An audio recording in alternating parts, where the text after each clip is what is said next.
There were maggots crawling in and out of her hair, in and out of her bones, munching down at her dead flesh, and she's still alive.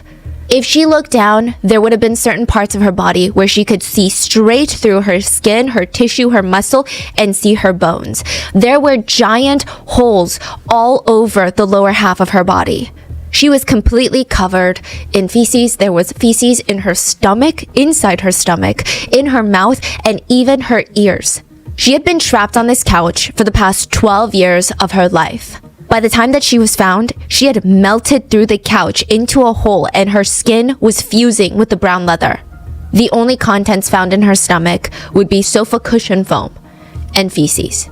Did she eat it out of desperation? Was she fed it? We don't know. The worst part is, we're still unclear why any of this happened. There are theories that range from locked-in syndrome, where someone is fully conscious but unable to move their bodies, trapped inside their own minds. There are theories of full-blown torture, with Lacey being a victim for someone's sick, sadistic pleasure for over a decade. There are a lot of wild theories, but we have no definitive answers. All we know is Lacey Fletcher would die in one of the worst, slow, torturous deaths imaginable, and nobody helped her.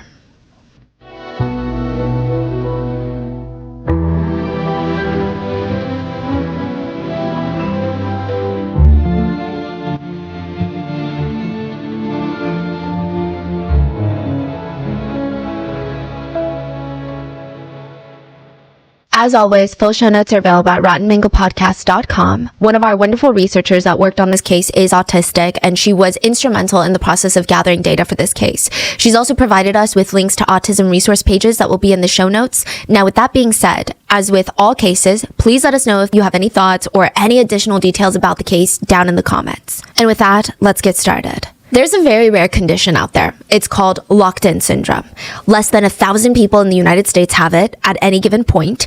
Most sufferers are victims of a stroke or a traumatic brain injury. And even though it's a very, very rare condition, it seems to be a big fear for a ton of people. I mean, maybe it's the nature of the condition. Maybe it's because of the natural human fear of not being able to communicate with one another. It's terrifying. And it's exactly how you picture it. Locked-in syndrome. You're awake. Your mind is flowing. It's going 1,000,000 miles an hour. If you're lucky, you can open your eyes and look around. See what's around you. But really only as much as you can move your pupils. That's it. When you try to talk, nothing moves. You can't push out the words. It's like when you're in a dream and you're trying to scream for help, but no words come out and you start getting so flustered and frustrated with yourself, but you wake up and you realize that's just a nightmare. This is locked-in syndrome. You can't even move a single finger. You can't even swallow your own saliva. And soon drool is going to be seeping out of your mouth while doctors and loved ones look at you concerned, worried, because they don't know how this happened. You're trying to give them a sign of, hey, I can see you, I can hear you, I'm here. But there's nothing that you can move.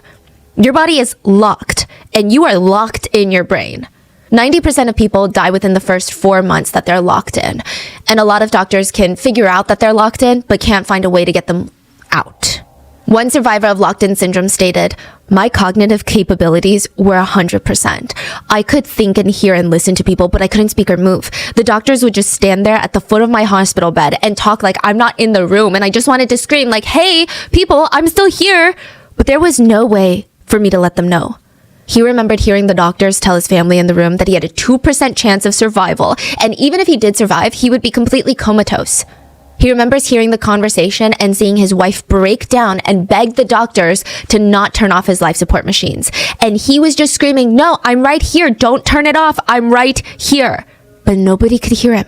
He couldn't move his lips. He couldn't move his mouth. Another survivor said, "I could do nothing except listen, and I could only see the direct area in front of me based on how the nurses would position me in bed. So if they flipped me over to the left, I could only see that point of the room." He reported that he could feel every jolt and twinge of pain. He could even feel itchiness. You know, you have that itch in your back? He said it was miserable. He's in constant pain, but he's completely at the mercy of his doctors for pain meds. And this is a miserable way to live, but there's no choice. You don't have the choice of exiting your life or telling someone, hey, I can't do this. He said, "I couldn't tell anyone if my mouth was dry, if I was hungry, if I had an itch that needed to be scratched. I felt disgusting all the time. I was constantly drenched in sweat. My skin was so sensitive to minor sensory changes, it felt like it was burning all the time. It felt like it was on fire."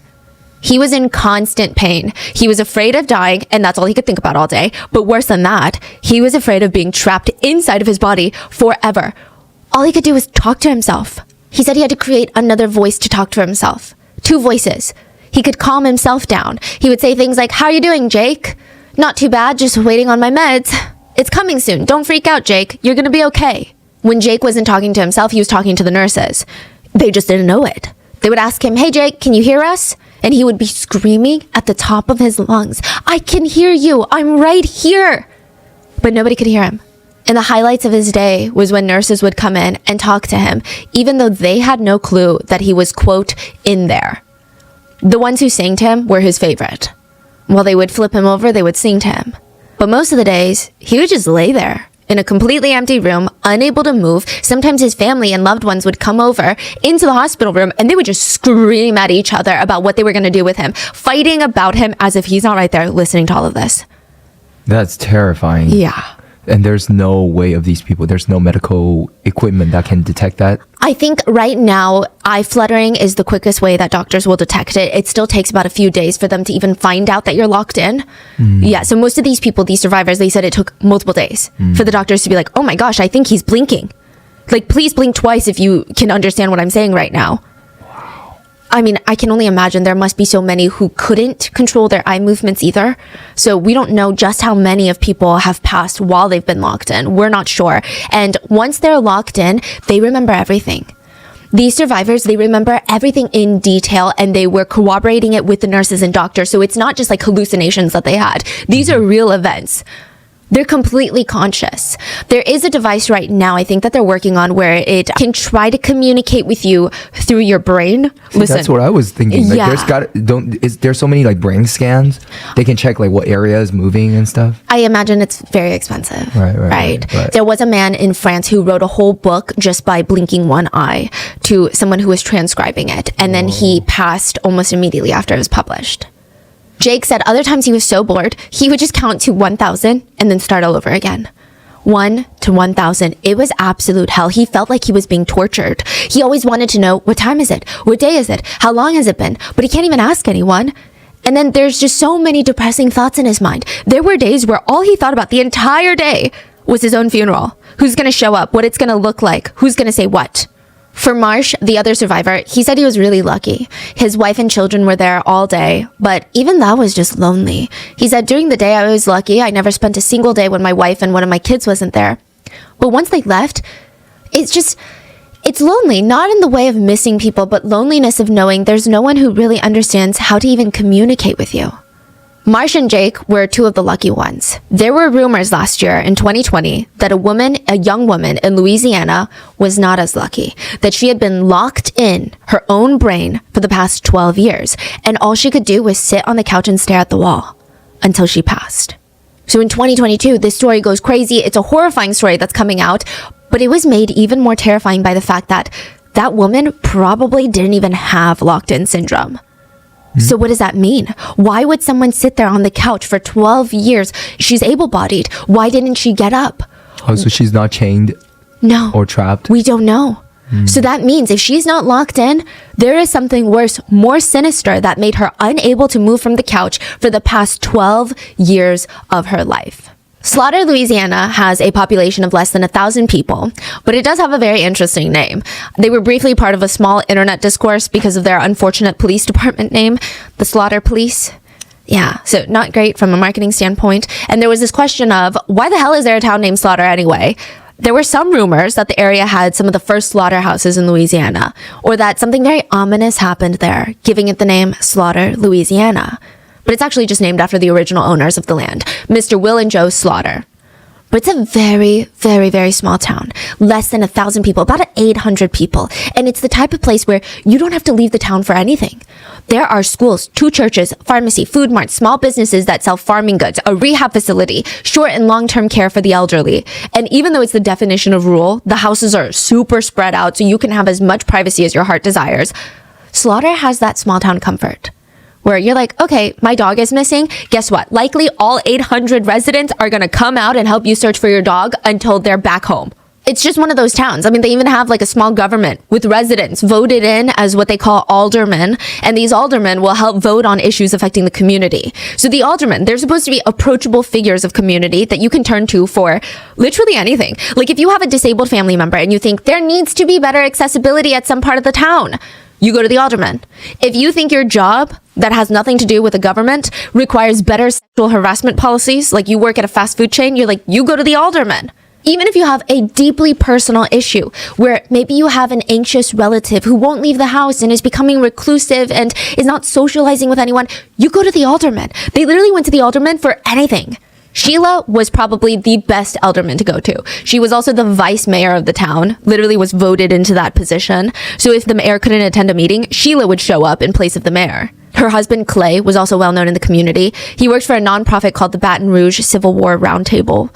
They would organize events and field trips to historic sites to, quote, provide nonpartisan atmosphere to foster learning and respect for our Civil War heritage.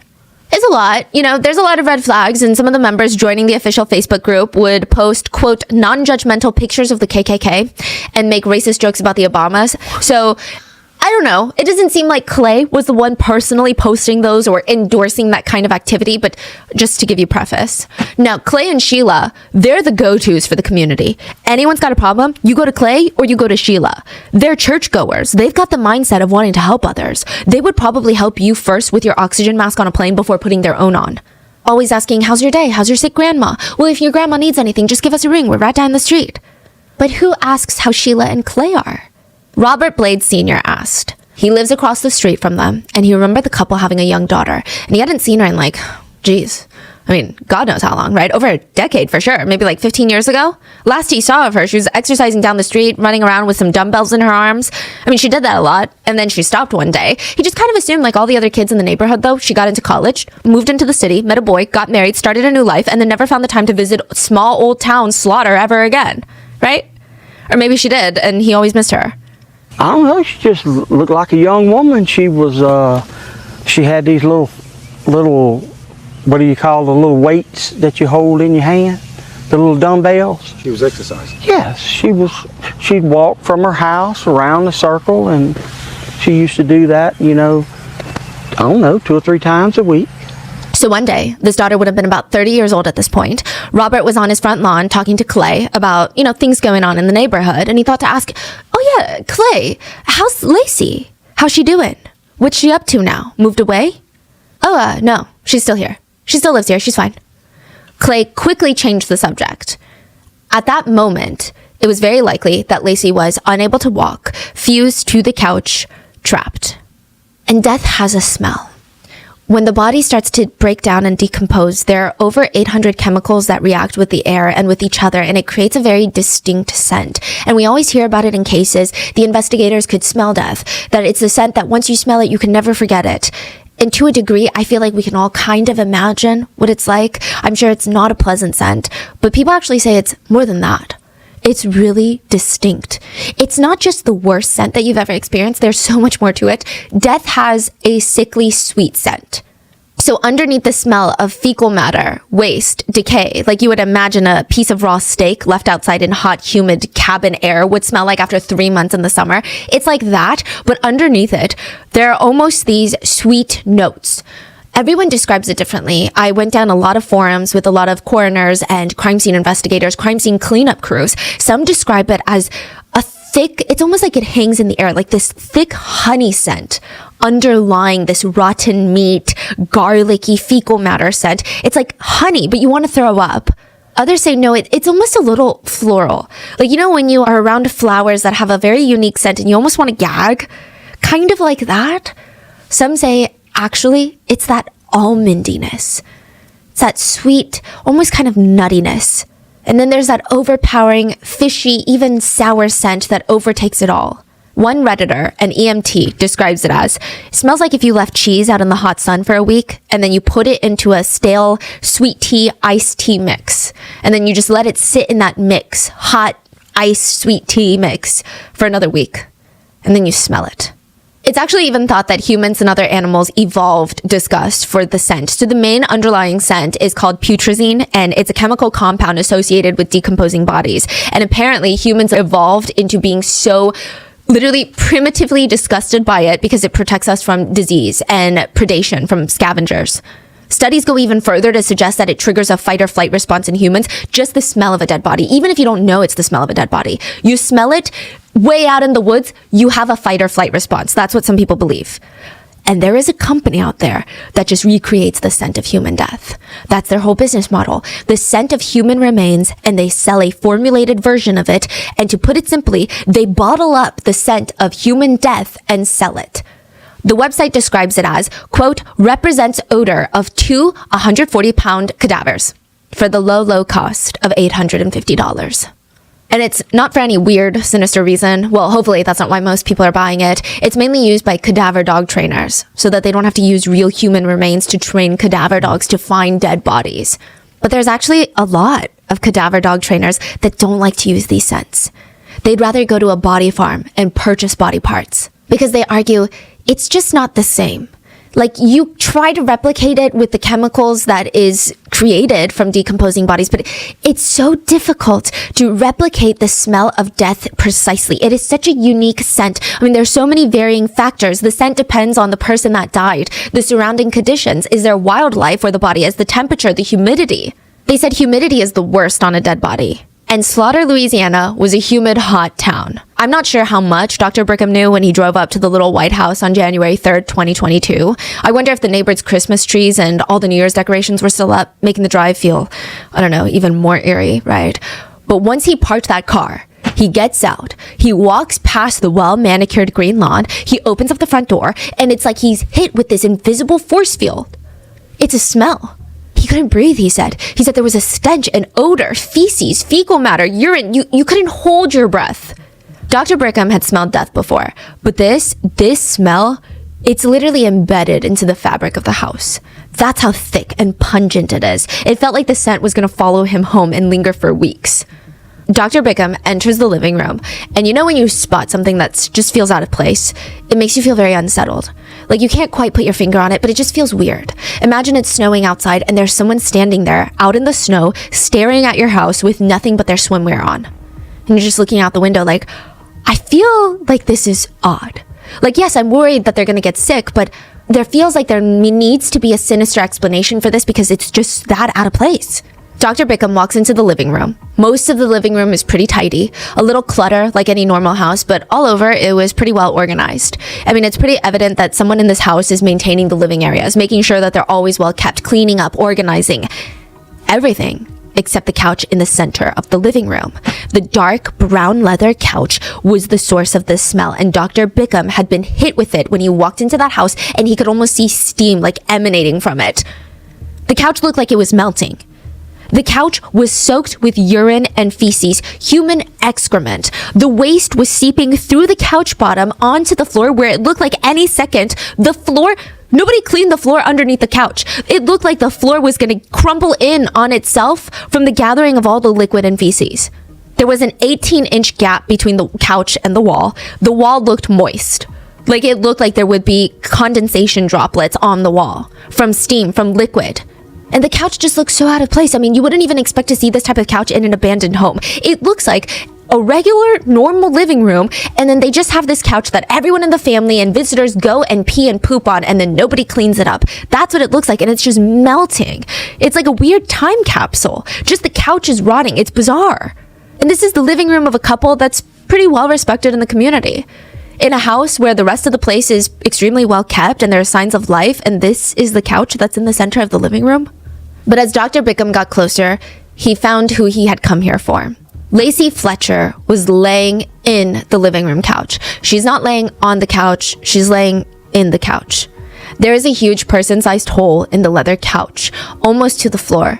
I would imagine it, and there are pictures. Just imagine your dog gnawed through all of the sofa cushion fluff, and there's just a hole in the couch.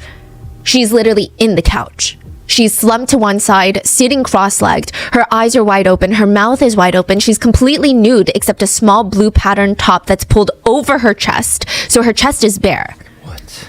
Dr. Brickham could see her bones.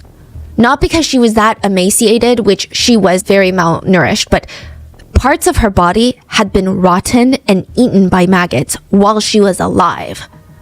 Just think of the mental trauma for someone who would be alert and aware if they were to look down and see their own flesh being eaten by maggots. There were maggots crawling in and around her hair, all over her body. She was covered head to toe in feces. It was found in her mouth, in her stomach, in her ears. She had been eating it, or she had been fed it. We don't know. The sofa arms were covered in scratches.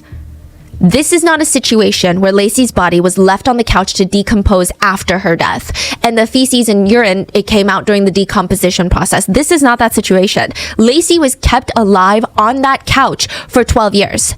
She had been alive for 12 years, not able to get up to even use the restroom. She had been soiling herself and then either eating or being fed her own feces while being trapped on this couch for 12 years.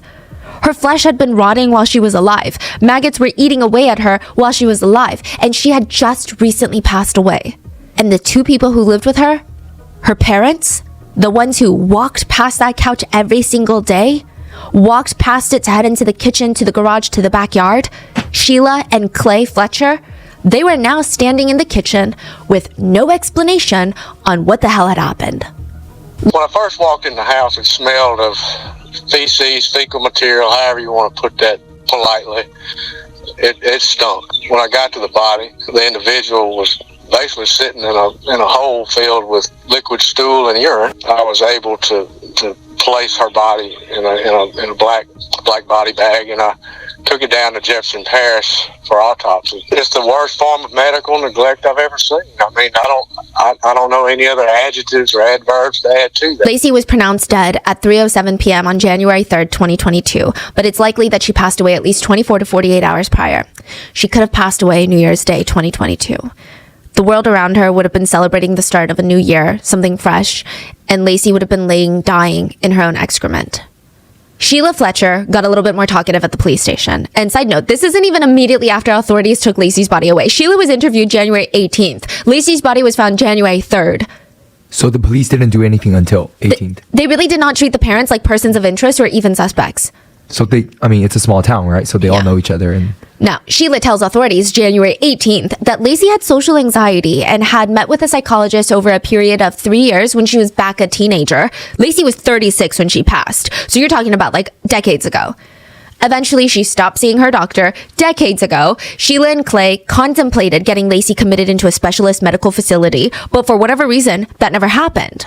In the interview with the police, Sheila insisted that Lacey refused to leave the couch. It was a personal choice that she made. So she and Clay, they did their best to accommodate her on her wishes. Like they set up a toilet for her, like one of those portable toilets that you see at hospitals. They put it right next to the couch with some baby wipes, baby powder, a fresh change of clothes, a stack of Lacey's favorite movies to watch. They were all there. All Lacey had to do was get up.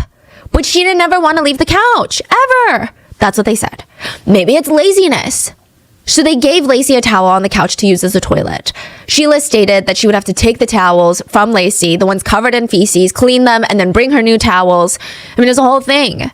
Sheila also stated that she would have to clean Lacey's body and bed sores, and not once did Lacey ever complain about pain, which, I don't know, is just really unbelievable. And even if someone doesn't complain about pain, if you can see someone's bone, Sheila stated that Lacey had lost her appetite last autumn, so back in 2021. But when the Fletchers, because they went on a New Year's trip, when they got back from their trip from New Year's on January 2nd, the day before Lacey died, Sheila said that she made her half a sandwich and gave her a bag of Cheetos. She stated Lacey ate it. Then, according to Sheila, the mom, Sheila went to sleep on the chair on the living room next to Lacey's couch, near Lacey, near the rotting hole in the sofa. And at around 10 p.m. when Sheila fell asleep for the night, Lacey was still alive. When she woke up the next morning, Lacey was dead. That's what Sheila Fletcher said. But Sheila Fletcher is a liar, in my personal humble opinion. Sheila stated January 2nd, 2022, Lacey ate half a sandwich and a bag of Cheetos. This is not what would be found in Lacey's stomach during the autopsy. All they could find in her stomach was sofa foam and feces. No sandwich, no Cheetos. And if Lacey had been sitting there on that couch for 12 years, that means this hell would have begun around 2010, and she would have almost certainly been in pain since day one. They said that? She's been sitting there for 12 years? They said that it's been years. They didn't give an exact estimate, but the coroner said about 12 years. Wow. Now, skin exposure to urine and feces is painful and can start stinging within hours. It happens more frequently with infants. It's actually called a diaper rash, and it can get very serious, if not even kill infants. And it's not even done purposely. Most of the times that babies have diaper rashes, it's not abuse. It's typically just because they're very sensitive. Now, the main symptoms are red rashes on the buttocks. If left unaddressed for too long, it can quickly escalate into a full body fever, full body chills, and a full body rash.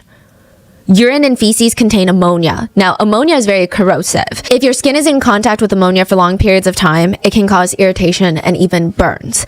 That could have happened within the first few hours of the first day that Lacey had soiled herself on that couch.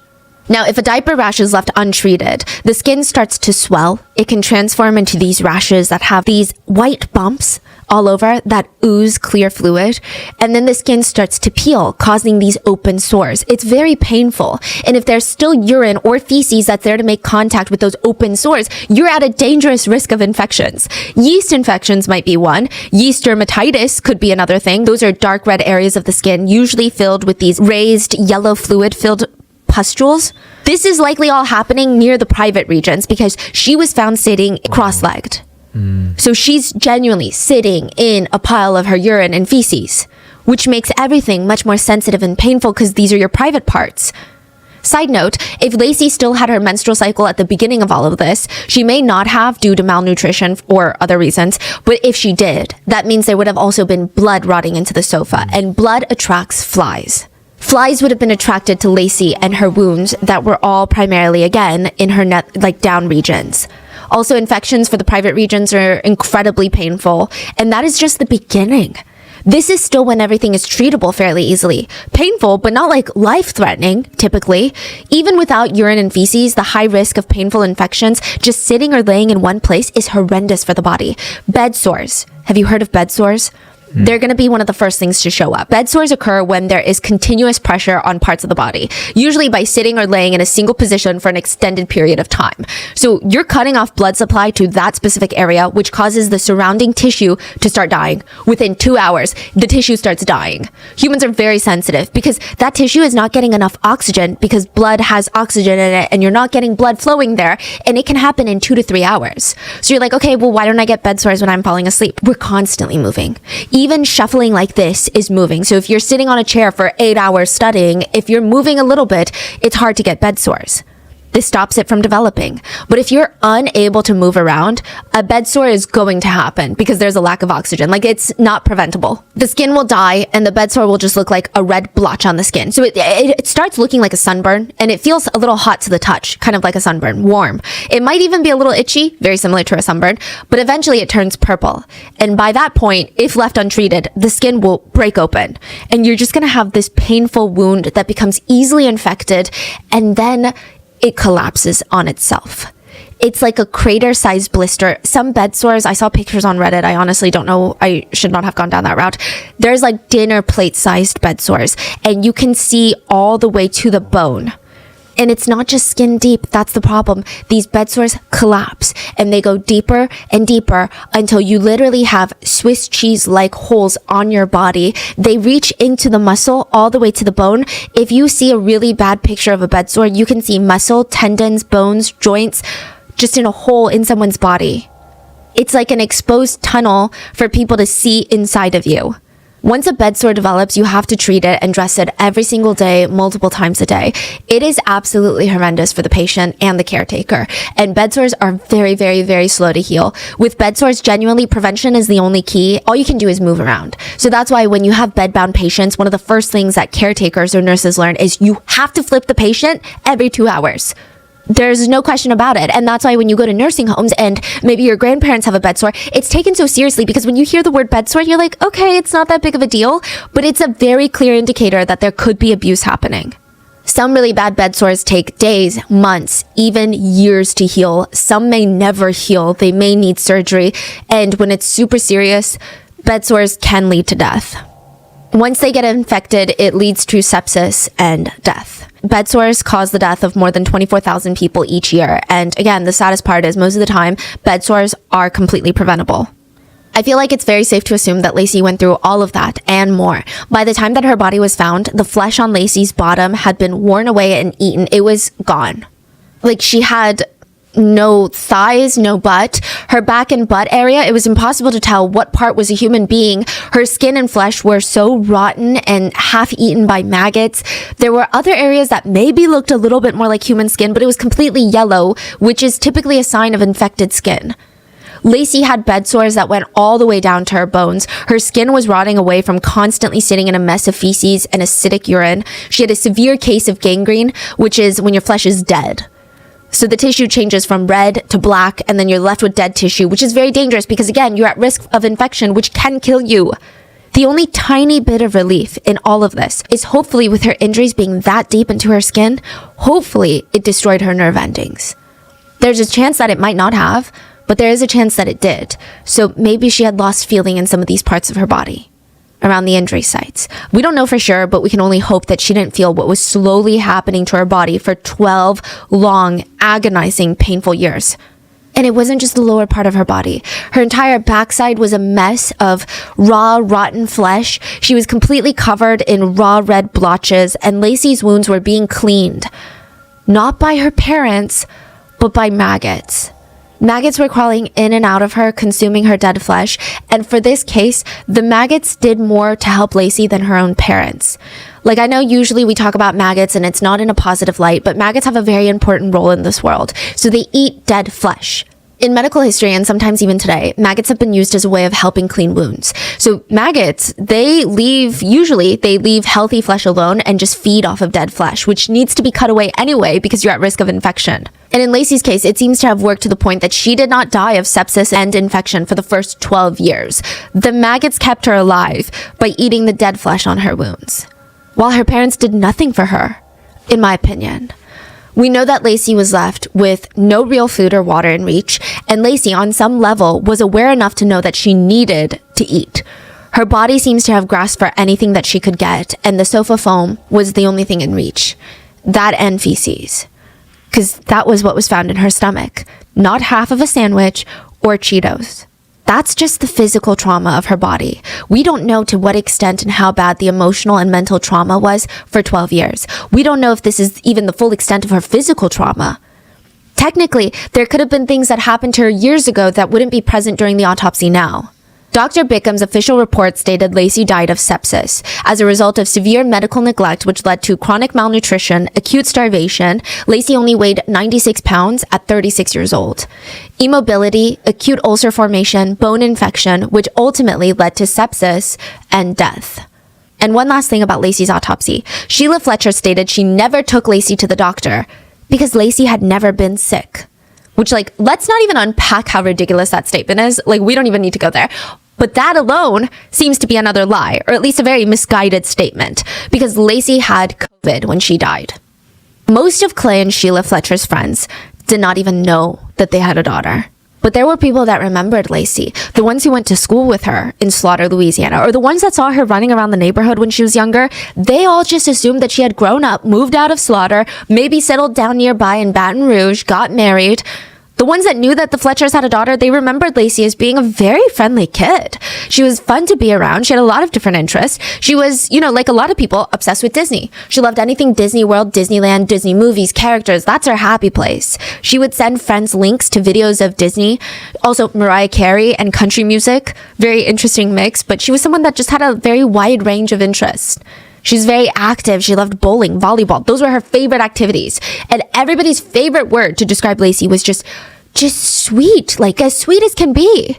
She never acted out. She didn't seem like she was creating trouble or, when you have younger kids, there can be certain things that they do or say, or maybe they're acting out that might indicate that something darker is happening within. Maybe it's happening at the house. There's just these little indications, right? Lacey didn't have any of that. She was a happy-go-lucky kid that liked to have fun. Now, side note, Lacey was diagnosed as autistic when she was younger. And just to give you a bit of context, autism is a neurological condition. It is not an illness, and is a lot more common than people think. Around 1 in 36 children were diagnosed as autistic in 2023, and it generally affects the way that people communicate for a few reasons. And I'm not saying it's good or bad. It's just a different way of communicating. Many autistic people report feeling their senses a bit more. So what seems like a quiet room for some people can actually be sensory overload for an autistic person. Some autistic people report having excellent memory for facts and very strong problem-solving logical minds, but they might struggle with social cues or small talk. Or some autistic people have reported finding it difficult to read facial expressions and eye contact. There has been a lot of stigma and prejudice attached to autism for a very long time, and I think there still is today. But I think being able to see the world in slightly different ways is a great thing. Different world perception is not necessarily better or worse, it's just different, and I think we need different perceptions. There's a common saying in the autistic community: if you've met one autistic person, then you've met one autistic person. Because it's not really something where you can generalize and say, oh, if you have autism, then you feel A, B, C, and D. It's such a wide spectrum that people can be very different from one another with very different needs and different ways of communicating. So keep that in mind. Because Lacey's parents would often tell people, yeah, Lacey's just super quiet and withdrawn and she doesn't like socializing. But her friends at school were so confused. They're like, are we talking about the same girl right now? Are we talking about the same Lacey? I mean, sure, I guess she's kind of quiet compared to like the class clown, but she would go out of her way to welcome people and try to build connections. I mean, she's very opinionated and very passionate about a lot of things. She loved new experiences and she loved a change in her routine. So I don't know what the parents are saying. To a lot of Lacey's childhood friends, it felt like her parents didn't even know who she was. And side note, her parents were allegedly wishy-washy with her diagnosis. Sometimes they would state that Lacey had Asperger's syndrome, which is no longer used as a diagnosis anymore, by the way. Sometimes they would describe her autism as, quote, mild. Other times they would describe it as, quote, severe, which, side note, from what I've been told, the better verbiage to describe autism is high or low support needs. But these are allegedly the verbiage that Lacey's parents used. So this is not me describing Lacey. Lacey's doctor, Dr. Bickham, the one that went to Lacey Fletcher's home to find her, was her primary care physician when she was younger. Wow. He was friendly with the Fletchers. Like, he knew the Fletchers. He was their doctor. He's also the town coroner. Small town. Yeah. Dr. Bickham would even describe her diagnosis as, quote, severe autism and social anxiety. But again, this just doesn't really match the way that Lacey's friends describe her, so it's confusing. And just to clarify, Lacey did have unique interests, but it doesn't seem to have anything to do with autism, like just flat out. So one of Lacey's old classmates would say, yeah, I saw her around 15 years ago, and she was definitely different from other kids her age. I mean, I knew that she wasn't your typical teenager. This is all a direct quote. She was smart. She was smart as hell. But I guess the best way to describe her was she wasn't as mature as us. She still liked childish things, like not teenage things. When she was 17 or 18, she was more into Disney movies and country music.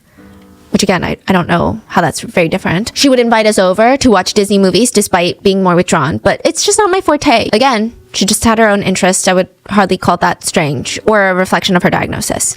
So a lot of Lacey's friends, they're shocked when at 16 years old, Lacey gets pulled out of public school at the end of 9th grade, and she started to get homeschooled. Her parents stated that she had to be pulled out of school immediately, but it's so unclear, like, why? Side note, back then, homeschooling was not very common. And the Fletchers, they never gave examples of why, at least not yet, of what made them think, you know, this is it. We need to pull her out of school for her own good. We need to make sure that her sports, her friends, her socialization, we need to cut it off. All they said was that Lacey's autism got worse. Which is strange because autistic people can struggle in a rigid school environment and they may need to be homeschooled either permanently or for a short period of time. But usually it's very important that there's a support network in place because literally every human on this earth needs a support group to help manage stress and keep up with interpersonal relationships so that they don't get isolated. But they just cut off all of Lacey's friends. Even if a kid is homeschooled, it is in the parents' best interest to let them keep their already established friendships. But allegedly, none of that happened. Allegedly, once Lacey started getting homeschooled, she was seen outside less and less. In fact, it just seemed like the couple stopped bringing Lacey up in conversations even. The last time someone distinctly, or at least reports remembering Lacey being brought up in conversations, was in 2010. Lacey would have been 23 at the time. The Fletchers walked into Dr. Bickham's office without Lacey and stated, our daughter Lacey is becoming reclusive. She never wants to leave the house or the couch. Interestingly, the Fletchers could have easily taken photos or videos to show Dr. Bickham what's going on. I mean, that seems like the very logical, common sense thing to do, but they brought along no footage. Just told him, we don't know what's going on. Based on the Fletcher's description, it sounded like Lacey was dealing with extreme and sudden agoraphobia, which is a disorder when people are afraid of open spaces like public areas. On the milder side, it can be someone that has very extreme social anxiety, does not want to be in places that they're not comfortable with or cannot deem as a safe space, which public spaces, they tend to be a bit more unpredictable. But on the more extreme end, you have people who never leave the house. They deem the home or even a certain room of the home to be the only safe space in the entire world for them. And even stepping outside of that safe space could result in a panic attack. So this is very serious. Now, typically, agoraphobia is more likely in people that already struggle with anxiety, and it can get worse over time if it's not helped or treated. Someone's safe space can actually get smaller and smaller. So when it used to be the whole house, someone with agoraphobia can be like, actually, now it's only the back of the house. Actually, now it's only the living room. Which we have no idea if this is even what's happening to Lacey. All we have are her parents at her doctor's office saying she doesn't want to get off the couch and she's being antisocial. For all we know, she could have been tied to the couch. Side note, that is a theory later that comes up. And another side note, some people have just put the autism as a blanket statement over anything going on with Lacey at the time and why she was pulled out of school. And again, sure, maybe something was going on with Lacey, but we don't have proof. And autism doesn't suddenly change a person drastically. An autistic person who can speak, make friends, have hobbies, go to school, use the restroom by themselves, they don't just suddenly wake up one day and don't do those things. But a lot of people are like, oh, autism. That's not how it works. We have no idea why Lacey was pulled out of school. We have no idea what caused her parents to pull her out of school. So just to recap, Lacey is pulled out of school at 16. She was last seen by Robert Blade Sr. exercising outside when she was 21. The Fletchers tell Dr. Bickham that she stopped wanting to leave the house at age 23. Lacey was emailing a friend of hers at 27. And Robert Blade Sr. asked Clay about Lacey, and he said that she was fine and at home, and then changed the subject when Lacey was 30. 6 years later, Lacey Fletchers was found dead on the couch at 36 years old. Lacey Fletcher sat down on the couch one day, whether it was against her will or not, will be argued later, but she never got back up. How is that even possible?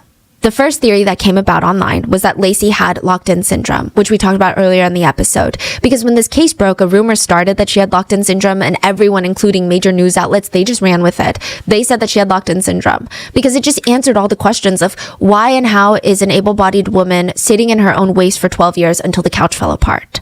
Locked-in syndrome was kind of this neat little package that answers every little question and gives people peace. But it's not true. Lacey did not have locked-in syndrome. She was able at some point to email her friends, or at least dictate what she wanted emailed to her friends. She was able to feed herself and even swallow the sofa foam and feces. So even if you have locked-in syndrome and someone is force-feeding you something, you cannot swallow. You have no control over any of your muscles except maybe your eyelids. You are fully locked into your body, which it appears Lacey was not. Side note, Dr. Bickham would later state that he had never heard of locked-in syndrome in his entire career, refuting the idea that Lacey Fletcher had this syndrome. And while she may not have had locked-in syndrome, it is a very real thing that does exist. It's just very rare. But it doesn't seem like Lacey had it, which leads us to the most confusing question of all of this. Then why didn't she just get up? There are a few theories on why, but the belief is, regardless of how it started, her leg muscles probably atrophied to the point where she could no longer be able to get up even if she wanted to. So she started off able-bodied, but her leg muscles might have been completely dead. Let's say, for whatever reason, you are unable to get up from a sitting position, whether that be from inner, mental, or outside physical force, you cannot get up. Your physical body is going to react to that. Have you ever slept and your leg fell asleep? Where you've been in one position for so long that your leg goes numb, and then when you finally take the pressure off that leg, you feel that tingling pins and needle feeling, and it's just uncomfortable. And if we realize it's happening, most of us can do something about it if we're able-bodied. But if Lacey had been sitting in that same position for long enough, her leg muscles would have atrophied on their own and started wasting away, becoming locked into place, paralyzing her. Over time, the pain and rotting of the flesh in her thighs and buttocks would have further paralyzed her muscles as well. Lacey was found in her legs crossed in a position that most people would actually deem and describe as defensive rather than comfortable. Like, how long can you actually sit crisscross applesauce without getting uncomfortable? So let's just say that's how she first sat down on the couch. Again, we can't say for certain if this was or was not against her will because there are online theories about it, but let's just say she sat down like that. Soon, within minutes or hours, blood would flow more slowly to this area, which can lead to what I talked about, the bed sores. But it gets worse because this loss of blood is basically a crushing injury. Not as a description, but that's what they call it, like as if you're getting crushed. It just gets more and more dangerous over time as well. The tissue around her legs and butt were dying. If it gets really severe, surgery or even amputation would be necessary to correct the problem. At a certain point, since Lacey had been sitting for that long, even just getting up could kill her. So it's not like her parents are saying she just didn't want to get up from the couch. She could die by getting up from the couch. Not to overcomplicate it, but if you have a crushing injury like compartment syndrome, when there is high enough pressure on a limb or part of the body that blocks blood flow to that compartment of the body, for example, Lacey's legs and behind area, potassium starts to build up. And then when you get up or the pressure is suddenly taken off of that area, all that potassium has nowhere to go except straight into your bloodstream. And this rush of massive amounts of potassium causes a heart attack and you can die. Lacey had been on that couch for 12 years. By year 1, it would have been shocking if Lacey was even able to use her legs at all. She would have been fully paralyzed. This is likely what could have happened to Lacey's physical body. But again, why? Why did she sit down and never get up? Even when she felt her legs falling asleep, even if she must have felt extreme discomfort in that position, why didn't she just move or reposition herself or get up entirely? Okay, fine. Let's say that she didn't want to get up from this couch. This couch is her safe space. There was some sort of mental barrier. Why didn't she change her positions around? There are 2 theories that people have considered online. Either there was a mental or emotional reason Lacey did not get up, or she was physically tied down in the beginning until her legs atrophied. Let's explore the first theory, that she chose to be on the couch. And just to preface, even if it was Lacey's choice, the fact that her parents didn't do anything to help her, that's not okay, in my opinion, if this theory is even true. I think it's still a tragic, horrible case of neglect that borders abuse because of how severe it is. But some people theorize that Lacey had developed agoraphobia at 16 and it escalated, developing worse and worse every single year until it reached a point where Lacey's only safe space was the couch that she was on. She didn't want to get off the couch. And the theory goes that the Fletcher parents, they didn't know how to handle this. They thought Lacey was being this lazy teenager who didn't want to socialize, work, or go to school. And it started off as a stubbornness problem. Well, if you don't want to get off the couch, we're not going to take care of you. But eventually that evolved into the Fletcher parents building resentment and denial towards Lacey and the condition. This is, again, a theory. This theory is the kindest towards the Fletcher parents. It's the theory that her parents became so overwhelmed by her, quote, issues that they just kept ignoring the, quote, problem for 12 years until Lacey died. Some people argue that caregiver resentment is very real and that maybe her parents were in denial about how bad it was getting until it was too late. One detail that I guess supports this theory, not really, because I have a hard time getting behind this theory, but anyway, a supporting detail, I guess you could argue, is that Lacey was still emailing her friends in 2014, when she was around 27 years old. A few of her old high school friends received emails and they sounded very much like Lacey. They were filled with passion and she was sending them links of videos from Disney. Not of her at Disney, but like of Disney. There was no hint that she was trapped anywhere or being abused. We have no idea if Lacey was given her phone, had access to her phone to send these emails. We have no idea if she told someone what she wanted to say in the email and someone sent it. We have no idea if someone wrote the email for her. We have no clue. We just know that these emails were sent under her email address and they sounded very much like her. And I guess the people that are in support of this theory, they think if Lacey's parents were actively abusing her or torturing her in some way, would they want her to have her phone to message her friends? Like, what if she told them something? What if she reached out for help? And then a few years before that, Lacey's parents went to Dr. Bickham, remember, to talk about how Lacey was becoming very socially reclusive. Why would they do that? Why wouldn't they just act like she went to the big city, moved on, got married, went to college? Side note, I saw arguments as well that some autistic people struggle to explain when they're in pain and explain exactly how much pain they're in, which has led to serious issues. But I don't know how that applies because that's usually for injuries that can't be seen from the outside, like appendicitis. I want to include it because it has been mentioned, but I just don't think that autism really has anything to do with this case other than the media reaction of justifying and almost answering Lacey's death by just saying, oh, blanket statement, autism. But other than that, I don't see how the fact that she was autistic applies to the questions that need to be answered. Lacey had sores all over her flesh that was rotting. Maggots were eating away at her, consuming her right in front of her parents, Who cares if she was autistic or not? Like, I don't think anyone needed for her to verbally say, hey guys, I'm in pain. And there have been theories of how Lacey went from being a socially active 16-year-old girl to not leaving the couch. One of the more popular theories are severe agoraphobia. Some people speculate that Lacey could have also developed schizophrenia, with the average age of onset tending to be around 20 to 30 for women. So they're like, what if she was schizophrenic? And perhaps schizophrenia was causing her hallucinations that made her terrified to leave the couch in fear of some sort of perceived danger out there. Or maybe she had some sort of brain injury that caused her to suddenly behave differently, and her parents had no idea how to give her care. Another supporting theory is that Lacey was kept alive for 12 years. A person can usually only live about a few days without water and a few weeks without food. And although Lacey was severely malnourished, she was getting enough food and fiber to at least defecate. Which, side note, this is a big part of life. Extreme constipation can actually cause death on its own by blocking the intestines and the colon. So Lacey was getting enough food to defecate and pass urine. She also had all of her front teeth when she died. So someone, whether it was Lacey or her parents, someone was helping her brush her teeth for her. Could the parents have been so far in denial that they just didn't understand that Lacey could no longer move and get up on her own, or even use the toilet right next to the couch? Maybe they thought, even in year 10, that her legs had not atrophied, even though they were completely rotten and eaten by maggots. They just thought that she was being stubborn and a lazy kid. Or they thought that they were being good, authoritative parents. They're like, you're stubborn, well, we're not going to do what you want us to do. After all, some people argue that the parents clearly brought her a toilet to use and put it up right next to the couch, provided her with baby wipes and baby powder for her, as well as an option to have clean clothes that were sitting right next to her and her favorite movies laid out on the side. Someone's brushing her teeth, which caregivers have stated brushing a patient's teeth is actually a very strenuous, stressful process. Why would they do that unless to a degree they cared about her? That's the theory. I don't believe it, and I'm very reluctant to state when I don't believe theories strongly. I just don't see this one. It doesn't answer any questions for me. Like, never say never, so sure, maybe this is how the Fletcher parents felt personally, but it's still not really acceptable in my opinion. I mean, ignoring someone's depression, maybe I could try to understand it a little more. Maybe they're locked in their room and they don't talk to you. They don't communicate with you. That's something where I'm more kind of like, maybe the parents didn't fully understand it, or maybe they're very ignorant about these mental illnesses. But when someone has sores down to their bones, like their body is a mixture of holes and black and blue from tissue death, and there are maggots crawling around eating your child, consuming your child's flesh, how can they be in denial?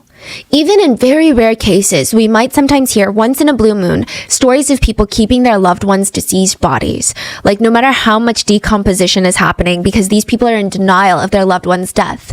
But that denial typically extends all the way into other aspects of that person's life. They will be in denial about their loved one's death. They will still talk to them. They will still talk about them with other people as if they're still alive. But for the Fletcher parents, they were completely normal when they went outside to socialize. They never spoke about Lacey later on. It's as if she didn't exist. Most of their friends didn't even know that they had a kid. If they were in denial, wouldn't they talk about Lacey as if she's still alive and doing well? She's just being a lazy kid and not melting into the couch. It's like they're hiding it, in my opinion. You know, people online have stated when parents love their kids and will do anything for them, but their circumstances are just really bad, they don't have the funds to get their child the proper care. The state won't help. There's no other option. They feel lost and heartbroken that they can't do more for their child.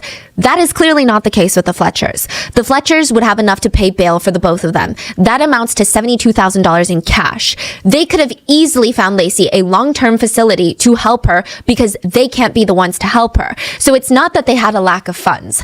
Not only that, they live in Slaughter, Louisiana. The community there is incredibly strong. Everyone wants to help their neighbors, and they're popular members of the community. You're telling me that the community wouldn't have rallied together to help Lacey? But the point is, the Fletchers didn't even try. So while denial, I think, is a powerful thing, and being a caretaker is a very complex role, I don't believe that the Fletchers could have been in denial for 12 years. Every parent that I personally know, even seeing their child sick with a cold, a flu for a day, it physically and mentally pains them. But it is a theory, so I have to tell you about it. One of the Fletchers' neighbors even stated, "The Fletchers are good people who just made bad decisions." One netizen commented on the case and said, "It can be extremely stressful for caregivers. Could Lacey have avoided her tragic end if more support and help were given to the parents who cared for her?" Support to the parents? Yeah. They may have been really helpless and did not know what to do. Wow. Yeah, I think it's a pretty horrendous comment to make. Could Lacey have avoided her tragic end? The comment said. Another netizen points out, they didn't even have her in a private room ignoring her. Like, they walked by her every single day and watched what happened. That's disgusting. That's not denial. And another big thing to note, the parents weren't so in over their heads that they didn't have time or energy to be a part of the community. They always showed themselves in a very positive light to their neighbors and colleagues. They were very much active in social life. So they seemed involved in other interpersonal relationships. So they had the energy for that. Yeah, and the fact that it's been so many years, it's like every day it's a decision. Every minute, every hour is a decision that they're making. And it's only not to save her life. And more painful for her to be alive in that state too. Exactly. So now we head into the third theory. The Fletchers were torturing their only daughter, Lacey. This is the theory that most people, including law enforcement, seem to believe. A lot of it has to do with the fact that Sheila even outright lied to the police, stating that Lacey's last meal was the sandwich and the Cheetos. And we know that's not true. And there are two versions of this theory. I would say that law enforcement probably believed the latter theory, but the former theory, I'm going to run through it. The first version is that people believe that something traumatic happened to Lacey and then it spiraled into this. So this is very conspiracy vibes. This is based off of zero evidence, just from what little facts we know about the case. Some netizens have kind of spun together a theory of what they think might have happened. The first theory is that she was somehow injured. She had some sort of brain injury and all she could do was sit there. Or a traumatic event caused something in her brain to shift. Like SA could be an example of a traumatic event. And I know that SA is a wild theory to just throw out there. Some netizens believe this theory a bit more because Clay and Sheila went to see Dr. Bickham in 2010. They stated that Lacey was acting differently, and some people who have been sexually abused will try and make themselves seem repulsive to their attacker, like they refuse to wash. Or they will have kind of a drastic shift in their personality because of the trauma. Which still is very crazy theory just to toss around, but I don't think that anyone is trying to string together heinous things for the sake of it. I think people are genuinely trying to understand how this could happen to someone and how evil someone has to be to just watch it happen. Anyway, the theory continues that after a traumatic event, whether it be SA or some sort of physical injury, Lacey was no longer the same. And maybe the theory is her parents caused that shift in some way, shape, or form. And they can't get her help because she might tell someone. They can't get her admitted because she might tell someone. So they just sit her down on the couch. And from there, her legs start atrophying and it escalates into this situation where they still do not want to get her help. There's also a theory that she was tied to the couch in that position until her legs naturally atrophied. And that is, again, purely a theory. There is zero evidence that she was tied to the couch on or before the day she died. But she was on the couch for the past 12 years. And like we said, within the first year, her legs were probably paralyzed and stuck in that position. So we don't know if maybe the first year she was on that couch, she could have been tied up. Who's to say? So the conspiracy is something bad happened. Parents don't want it to get out. Lacey is forced onto couch till her legs atrophy. Parents kept Lacey alive to torture her. Again, this is purely based on theory and not fact. Now, one aspect that people cannot get over is the fact that Lacey was found nude, except the shirt pulled over her chest. The nude part, maybe the parents stopped dressing her because they knew that she would just soil herself again, but why not let her have her top on? Why was it pulled up above her chest? Did it hurt the wounds on her back? Because then they said that she wasn't in pain and she never said that she was in pain. So why would it be pulled up? It just feels extra degrading. Like either take it all the way off or pull it down. I guess a lot of people have been reading into it. It feels very humiliating. The other theory is something was going on with Lacey where she was terrified to leave the couch, but the parents believed that she was just being a difficult teenager. So they stubbornly told her, fine, sit on the couch then. And they started torturing her basically out of spite. Even before Lacey passed with just sofa foam and feces in her stomach, she was malnourished. It was chronic. So that means over time, Lacey was not getting enough nutrients or food. So the parents, they're going out to eat. They're going on trips. They're going away for the weekends, hanging out with friends. Lacey was alone, starving. That sounds like torture. Some people think that even the toilet seat and the cleaning supplies being so close to the couch was a form of psychological torture. Like, look at everything you could use if you just get up, but you can't. Because why was it there? I mean, it's really clear. Like, half of her body has disintegrated and melted. What do you mean get up to use the restroom? I think anyone with a brain, in my opinion, would know that she cannot get up to use that toilet, even if it's pulled up right next to the couch. She can't even move her position. And a lot of people argue the teeth thing, that's not the parents being in denial. That feels like torture. That feels like you're keeping her alive to prolong some sort of torture. Like, this is no way for a parent to see their child live. But if that's the case, why would Sheila call 911 when Lacey died? Most people didn't even know the Fletchers had a daughter, and the ones who did, they thought that she moved away and started her own life. Nobody was suspicious of the Fletchers in any way. Why wouldn't they just dispose of her body, even bury her in the backyard? Who would know? One neighbor reported that someone might have forced Sheila to call the police. And just to preface, there is no proof about what I'm about to say, but there's a running theory based off of an allegation given by a third party that is not involved, so take it with a bottle of salt. Allegedly, Sheila didn't call 911 because Lacey's heart stopped and she wanted her to be saved or wanted the authorities to know that her daughter was dead. Allegedly, there was a neighbor who peeked through their window that last day on January 3rd, saw Lacey on the couch, and told the Fletchers, what the hell is going on inside your house? Like maybe they had come over to knock on the door and they didn't answer or something, or they had looked through the window when the Fletchers had gone away for New Year's. We don't know. But they threatened the Fletchers, if you don't call the cops, I'm going to call the cops. So Sheila was forced to call 911 and report Lacey being dead. The timing of that, though. Yeah, that's what one of the neighbors had stated, that they were told. We have no idea if this is true. Either way, one netizen commented on this case and said, I think her parents are liars. And considering the lotions and other toiletries that were reportedly found near the sofa with clean clothes, I believe some sort of psychological torture was happening in conjunction with the prolonged starvation. And there's something else that bothers me. If the media is correct about Lacey and she was found almost completely nude, her top pulled up above her chest, why? Was this an attempt to further humiliate her? And as unlikely as it may sound given the circumstances, was she essayed? This is all speculation, of course. We will have to wait for the trial for the truth to come out. That is what a comment says. Now, other commentators say, I believe one Fletcher will turn on the other in hopes of not dying in prison. But I guess none of the theories really answer every question neatly. And again, they're just theories, just lingering questions. And another one is, how did the parents live with the smell? How did nobody smell it on them? So to try and answer that question, maybe the parents developed olfactory fatigue, nose blindness. It's when your nose gets so used to a certain smell that you can no longer smell it. Actually, we do this all the time. So it's like how your eyes can technically see your nose 24/7, but our brains block it out. Our nose can smell our own house scent, but our nose blocks it out so that if there's any other foreign scent, like a dangerous, the toast is burning, we can smell it better instead of becoming overstimulated. So maybe that can explain why the Fletchers were able to live with that smell. But what about the other people? How could they not smell it on them? Oddly, no one ever reported a smell coming from the Fletchers or the house. The Fletchers were finally arrested, and Dr. Bickham, the coroner, had fought to get a team of medics on standby outside the courtroom while pictures of Lacey were being viewed by the jury, just in case. He said, the jurors are storekeepers, farmers. Many of them have never been exposed to this kind of stuff, so I need a medical team to be outside the courtroom. Wow. The DA stated that the photos left the courtroom speechless. He said, when I was presenting the case and showed the pictures and gave the timeline, the expressions of the grand jury was utter shock. Like the clock on the wall never moved again. There was just complete silence. Some jurors were gasping in horror. Some were just staring out in disbelief. So this was not the actual trial. The jury were there to decide whether or not the parents would be charged with manslaughter, negligent homicide, or second-degree murder. Negligent homicide is when someone's criminally negligent behavior causes another person's death. But the requirement, I guess you could say, is that that person responsible failed to realize that their behavior was so dangerous that it could kill someone. Like the intent was not to kill. One of the most notable cases would be an Air Peru flight that crashed and killed 70 passengers and crew.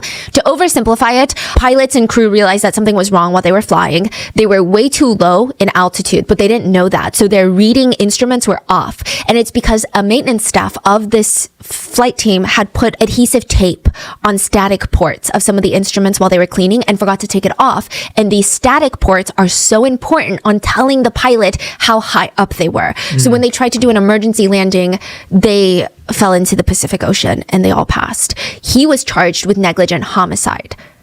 So it is ingrained in flight staff. Make sure nothing is covering the static ports. But because of his negligent behavior, people died. But he never had the intent. Like, he didn't have a manifesto in his house of like, I'm going to kill people. This is the lightest of the 3 charges that were on the table for Lacey Fletcher's case. The sentencing for negligent homicide is typically 0 to 5 years. Manslaughter is very similar to negligent homicide in the sense that someone's behavior caused another person's death, but it is also done so without premeditation or intent. Meaning nobody sat there thinking, if I do action A, I'm going to kill person B, so I need to do action A because my goal is to kill person B. The idea is more, oops, I did action A for whatever reason, and it ended up killing person B. So for example, voluntary manslaughter, a good example would be if you come home and you see your wife in bed with another man. You grab a lamp, and in your fit of passion and anger, because you were provoked into this response, you slam the lamp down on the man's head and he dies. So there is a level of risk, recklessness associated with manslaughter, but you weren't coming home on the drive thinking, I can't wait to kill this person. I need to kill this person. A lot of it comes from the provocation, like you were in a crime of passion almost. The sentencing for manslaughter is typically anywhere between 0 to 40 years. And then the third charge that was being considered for this case, the harshest of the three, was second-degree murder, which is intentional homicide that is not premeditated. If it's premeditated, it would be first-degree murder. An example of second-degree murder would be you're burglarizing someone's home and the homeowner comes home and you accidentally kill them. You didn't go in there with the intent to kill anyone. You're not trying to be a murderer. You're just trying to make some money, right?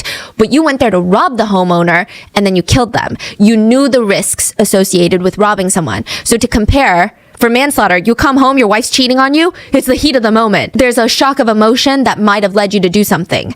When you're burglarizing someone's house and the homeowner comes home, you can't argue, I was in the heat of the moment, I wasn't expecting them to come home. It's their home, you knew that there is a chance that they could come home. Yeah, I mean, this is exactly the definition of second-degree murder. It's murder, yeah. So, there is intent, but there's not necessarily premeditation of like, we're going to go into their house, rob their valuables, and then kill them. Yeah. Right.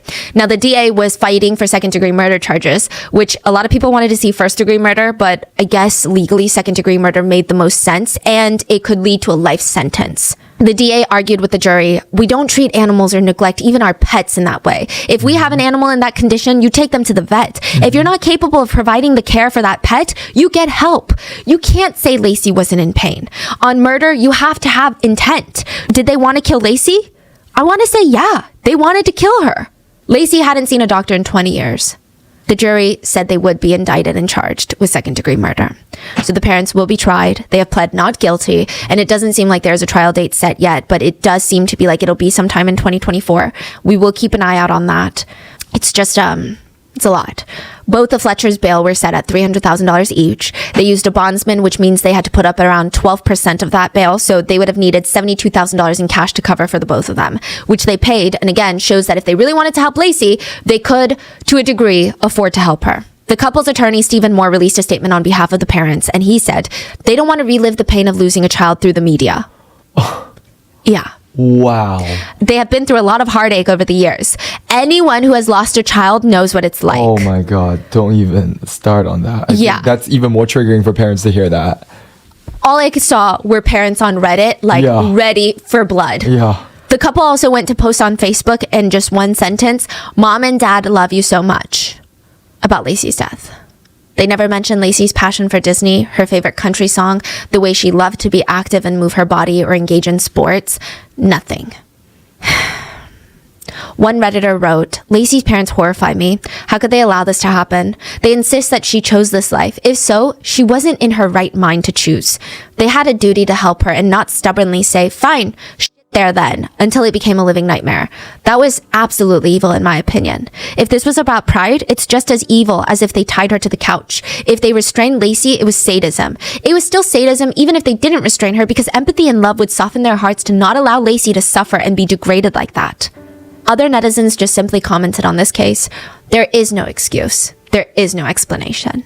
What are your thoughts on this? And if you're a parent, do you have any extra thoughts on what it's like to be a parent? Like, how can you see your child like that? Does it make sense to be in denial about something like this? Is the only viable theory that they just wanted to torture their only daughter? Please leave it in the comments, and please be safe. I will see you guys on Wednesday for the next episode. Bye.